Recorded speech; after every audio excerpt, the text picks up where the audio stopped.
दिवाली है तो दिवाली में सबसे जरूरी है माँ लक्ष्मी की पूजा आराधना। माँ लक्ष्मी प्रसन्न होंगी तभी हमारे घर सुख समृद्धि का वास होगा। तो आज हम आपको बताने जा रहे हैं कि माँ लक्ष्मी की पूजा कैसे करें और उनकी सिद्धि को कैसे प्राप्त करें। इस खास मौके पर हमारे साथ स्टूडियो में खास मेहमान मौजूद हैं भावना शर्मा जी, जो कि आपको बताएंगे किस तरीके से माँ लक्ष्मी को प्रसन्न करना है, किस तरीके से पूजा पाठ का पूरा विधि विधान है। और सबसे पहले स्वागत है भावना जी आपका हमारी खास पेशकश में। नमस्कार और सभी दर्शकों को दीपावली की बहुत सारी शुभकामनाएं।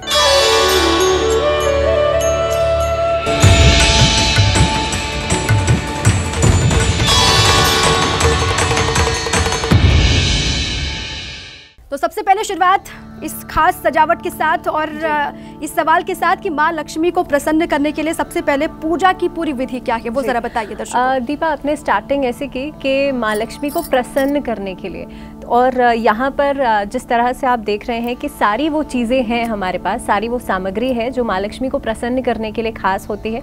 तो सबसे पहले हम विधि से पहले हम बात करते हैं कि कार्तिक मास में दीपावली का पूजन होता है। कार्तिक मास की जो अमावस्या तिथि होती है उसी दिन हम दीपावली का पूजन मनाते हैं। इस दिन माँ लक्ष्मी की पूजा खास होती है, भगवान गणेश की पूजा खास होती है। माँ लक्ष्मी पूरे साल भर आपके घर में विराजमान रहती हैं और हम सभी ये चाहते हैं कि हमारे घर में माँ लक्ष्मी स्थायी अवस्था में रहें, यानी कि स्थिर अवस्था में रहें।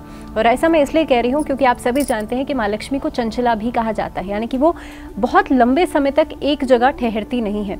तो आज हम उन्हीं खास बातों के बारे में बात करेंगे, उस विधि के बारे में बात करेंगे जिससे कि पूरे साल भर माँ लक्ष्मी आपके घर में विराजमान रहें।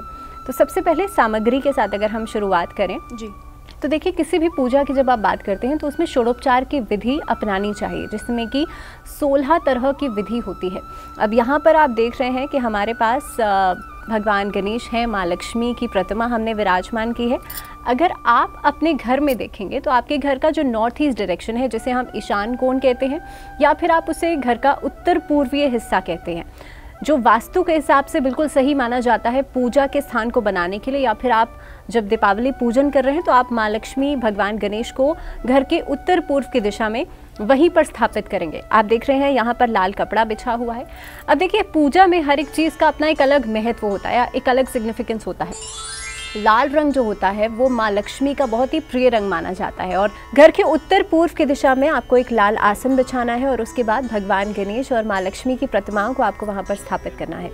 अब देखिए भगवान गणेश के दाईं तरफ माँ लक्ष्मी को आपको रखना है, इस बात का ध्यान रखना है। आप देख रहे हैं जिस तरह से यहाँ भी भगवान गणेश है, माँ लक्ष्मी है। भगवान गणेश के पूजन के साथ आपको शुरुआत करनी चाहिए, गणेश चालीसा के साथ। लेकिन जैसे मैं आपसे कह रही थी कि माँ लक्ष्मी को अगर आप चाहते हैं कि वो स्थिर अवस्था में रहें तो आपको इस दिन भगवान विष्णु का पूजन ज़रूर करना चाहिए। अब आप कौन से मंत्र से इस दिन माँ लक्ष्मी का पूजन करेंगे? तो देखिए माँ लक्ष्मी का पूजन अगर आप भगवान विष्णु के साथ संयुक्त मंत्र से करते हैं तो पूरे साल भर आपके घर में धन वर्षा भी होती है और सुख सौभाग्य भी बढ़ता है। ओम महालक्ष्मी च विद्महे विष्णु पत्नी च धीमहि तन्नो लक्ष्मी प्रचोदयात्, इस मंत्र से आप दीपावली के दिन पूजन जरूर करें। और देखिए दीपा, आप जिस तरह से क्या क्या चीज़ें हैं ज़रा ये मैं जो चढ़ाना होगा हमको जिससे माता खुश हो जाएंगी। जी, हम सामग्री पे आते हैं। तो देखिए दीपावली पूजन में मैंने कहा था षोडोपचार की विधि, तो उसमें आ जाता है धूप, दीप, नैवेद्य। नैवेद्य यानी कि आप जब फल, फूल, मिठाई आप अर्पित करते हैं तो देखिए आपको 5 तरह की मिठाई लेनी है। उसके बाद यहाँ पर आप देख रहे हैं 5 तरह के फल हमने रखे हुए हैं। यहाँ पर फूल हैं, फूल मालाएं हमने पहले ही अर्पित कर दी हैं। तो घर के मेन एंट्रेंस पर आप रोज़ वाटर स्प्रिंकल कर सकते हैं। रोज़ वाटर स्प्रिंकल करने से, या घर के मेन एंट्रेंस पर आप एक बोल के अंदर पानी भर के उसमें लाल पुष्प या फिर आप गुलाब के पुष्प डाल सकते हैं। ऐसा करने से भी माँ लक्ष्मी प्रसन्न होती हैं और आपके घर में रहती हैं। इसके अलावा देखिए खीलों का इस्तेमाल यहाँ पर हुआ है, पंचमेवे का इस्तेमाल हमने किया है। अब एक बहुत ज़रूरी बात यह है कि आपको किस तरह की विधि अपनानी है। तो सबसे पहले मैंने कहा कि भगवान गणेश की पूजन आप करें, उसमें आप गणेश चालीसा का पाठ कर सकते हैं। तो सबसे पहले आप भगवान गणेश के पूजन के बाद माँ लक्ष्मी का पूजन करेंगे और माँ लक्ष्मी के पूजन के दौरान आपको कोशिश करनी चाहिए श्री सूक्त जी का पाठ आप ज़रूर करें। अगर आपकी कोई मनोकामना है, अगर आप कोई चाहते हैं कि भाई आपका कोई काम पूरा हो जाए या कहीं पे कोई काम आपका अटका हुआ है, तो माँ लक्ष्मी के सामने आप गाय के घी का दीपक जलाएं और घी के नीचे अगर आप चावल यहाँ पर रख सकते हैं तो बहुत अच्छा रहेगा। चावल के ऊपर देखिए, चावल का इस्तेमाल पूजा के दौरान, अक्षत का इस्तेमाल जब भी आप करेंगे तो कोशिश करनी चाहिए खंडित अक्षत नहीं होने चाहिए। चावल के दाने कई बार टूटे हुए होते हैं, तो आपको इस चीज़ का ध्यान रखना है कि वो चावल के दाने टूटे हुए नहीं होने चाहिए। पूजा का समय बहुत महत्वपूर्ण होता है, शुभ मुहूर्त बहुत महत्वपूर्ण होता है। और ख़ासतौर पर दीपावली का दिन तो देखिए पूरे साल भर का एक ऐसा त्यौहार है जिस पर हम सभी बहुत विधि विधान चाहते हैं, तो ज़रूरी है कि सही मुहूर्त भी होना चाहिए।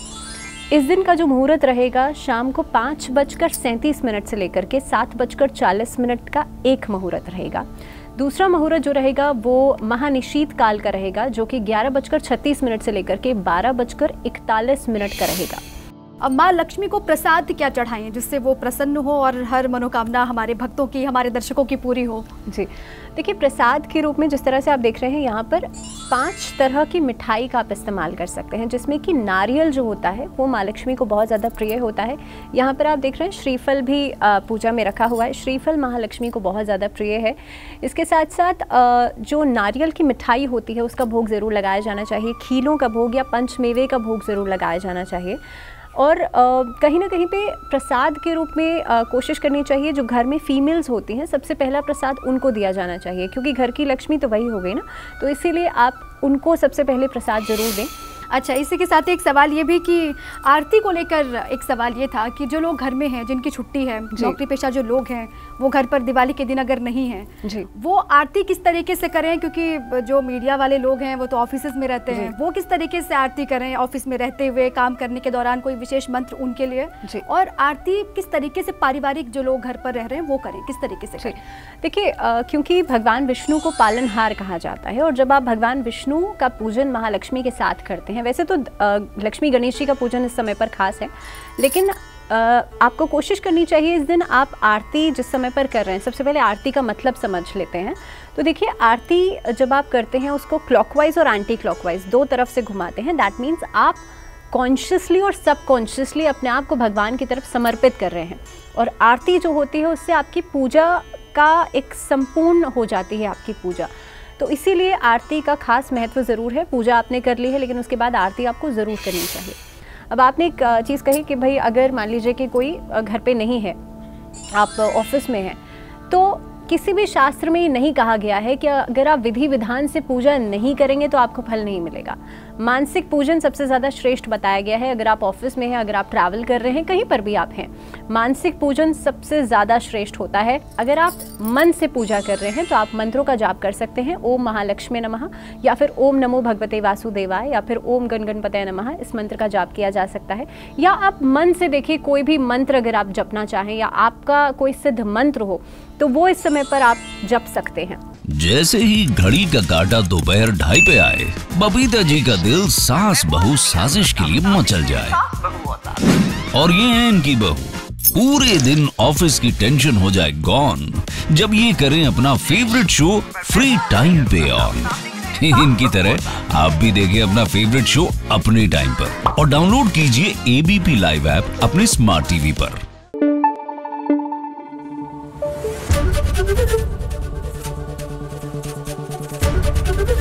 ABP न्यूज आपको रखे आगे।